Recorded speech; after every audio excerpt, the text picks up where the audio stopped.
skies and rainbows and sunbeams from heaven are what I can see.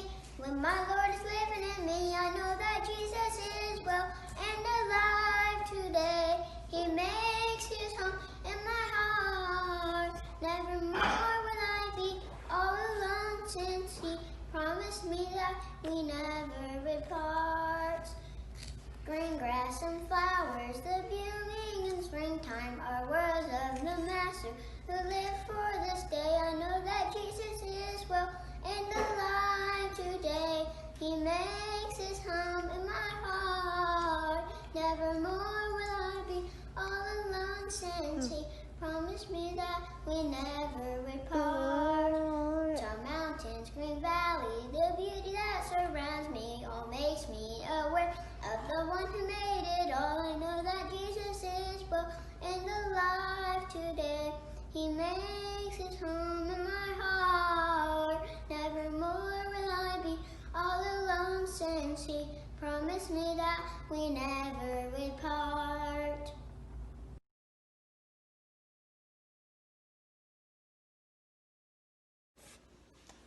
Jesus loves the little ones like me. Jesus loves the little ones like Me. little ones like me, sat upon his knee. Yeah. Jesus loves the little ones like Me. Okay.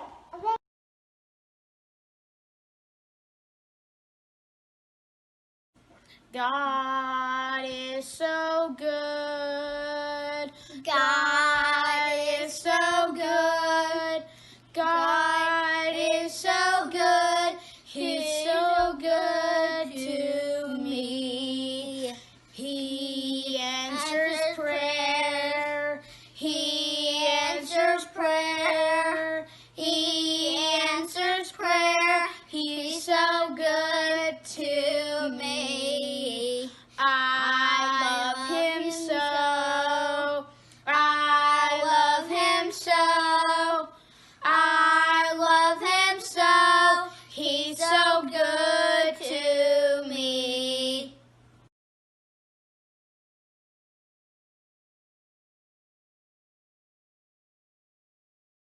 Hey guys, we're so glad that you came to Bible class today. We are so excited to get to teach you more about who'd you learn about last week? Do you remember someone at something that was on fire? Moses! You guys learned about Moses and the burning bush with Miss Reagan last week. And this week, we get to learn even more about it. So, do you remember what Moses' job was when he saw the burning bush? What kind of animal did he take care of? Meh. A sheep. Sheep. Moses was a shepherd, which means he took care of sheep.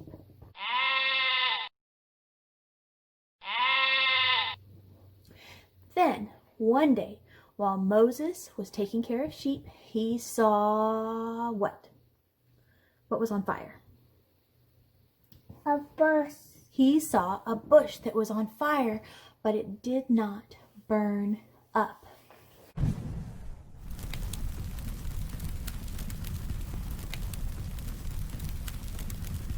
Now, that was a very strange thing. If you saw a bush that was on fire that didn't burn up, you would want to see what was happening, but of course you would get a grown-up, right? If something was on fire, we never go by fire without a grown-up. Yeah. So, Moses went and checked and to see what was happening, and Moses talked to God. Now, God had a special job for Moses to do. God sent Moses to the mean King Pharaoh, who was keeping the Israelites, who were Moses' people, and more importantly, who were God's people, as slaves in Egypt. They couldn't leave, and they had to work hard every day for Pharaoh. Well, God had heard their cries. They had called out to God and said, God, we are slaves here in Egypt. Please come help us. And so God was going to send Moses. Well, the king didn't want to let the people go, did he? Do you think the king liked having people to work for him? Do you think he wanted to let him go away? Nope, he didn't want to let him go away. So, God sent Moses with some special signs to try to help convince Pharaoh to let God's people go. Now, the first thing that God told Moses to do was to take his staff. Do you know what a staff is? It's like a walking stick. It's a stick that you use to walk with and that you use like to herd sheep. So it can be a weapon, it can be something to poke a sheep with, it can be something to help you walk when it's really steep. So Moses always had one. Well, God told him to take his staff and throw it on the ground. Can you guess what his staff turned into? A snake. A snake!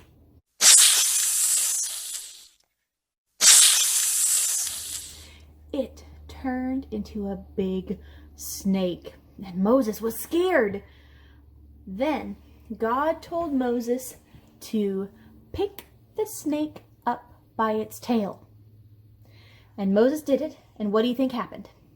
I don't know.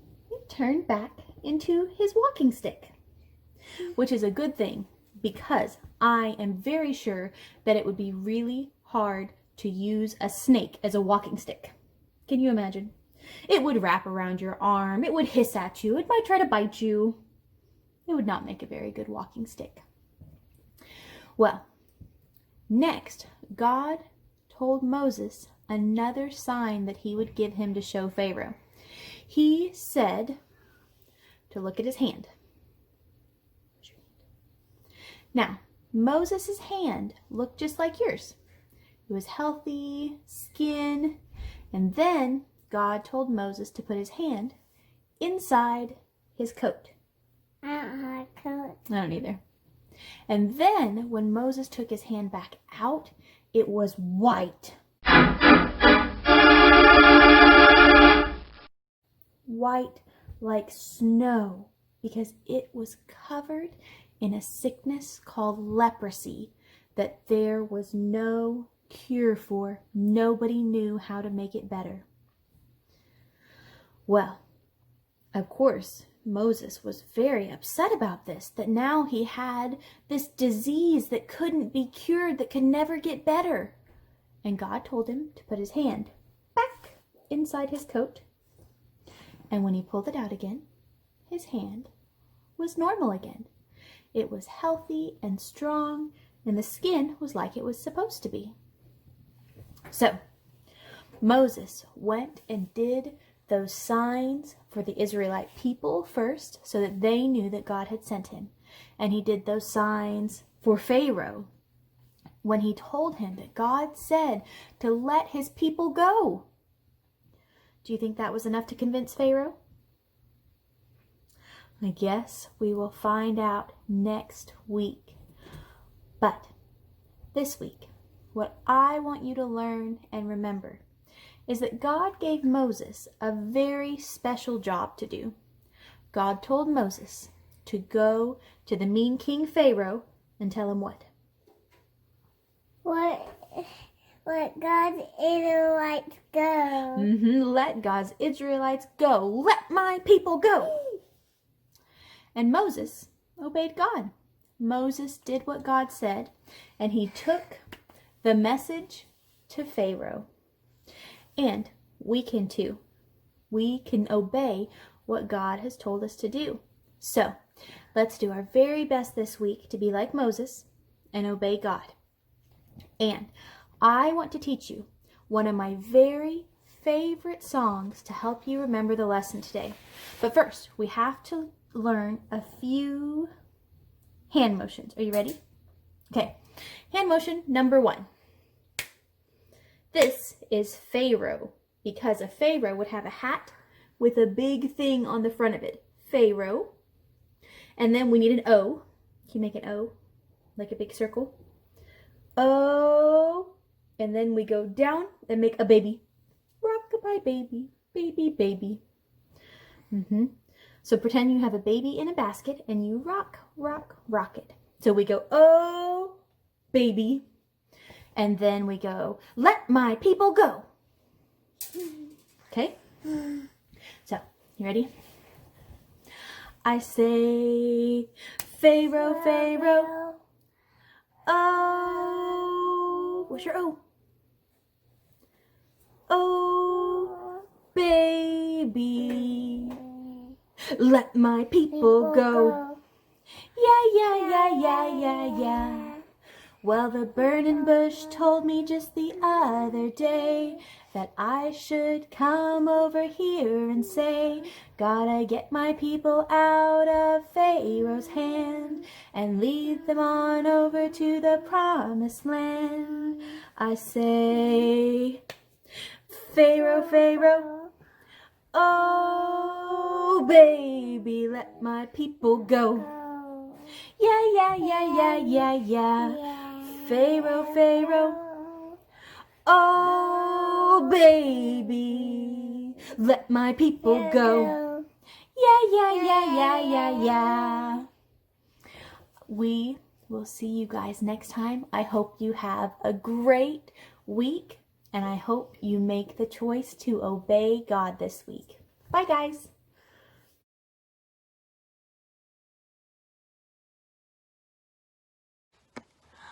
Oh, be careful, little eyes, what you see.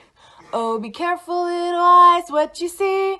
For the Father up above is looking down in love. Oh, be careful, little eyes, what you see. Oh, be careful, little ears, what you hear. Oh, be careful, little ears, what you hear. For the Father up above is looking down in love. Oh, be careful, little ears, what you hear. Oh, be careful, little mouth, what you say.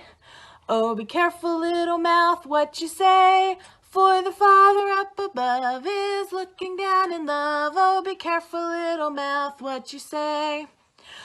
Oh, be careful, little feet, where you go. Oh, be careful, little feet, where you go. For the Father up above is looking down in love. Oh, be careful, little feet, where you go.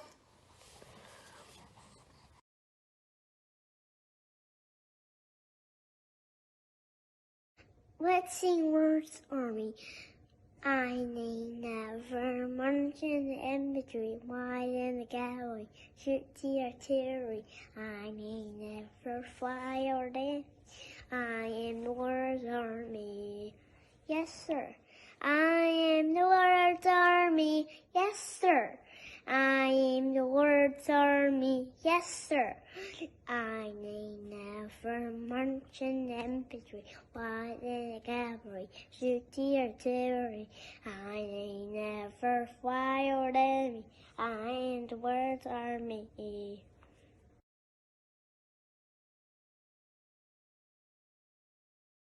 Deep and wide, the fountain flowing deep and wide. Deep and wide, the fountain flowing deep and wide. And wide, the fountain flowing deep and wide. And wide, the fountain flowing deep and wide. There's a fountain flowing there's a fountain flowing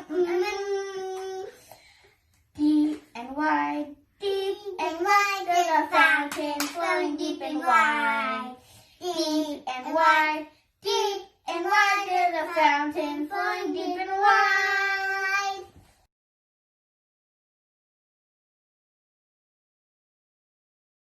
Jesus gives me, yes, I know, for the Bible tells me so. Little ones to send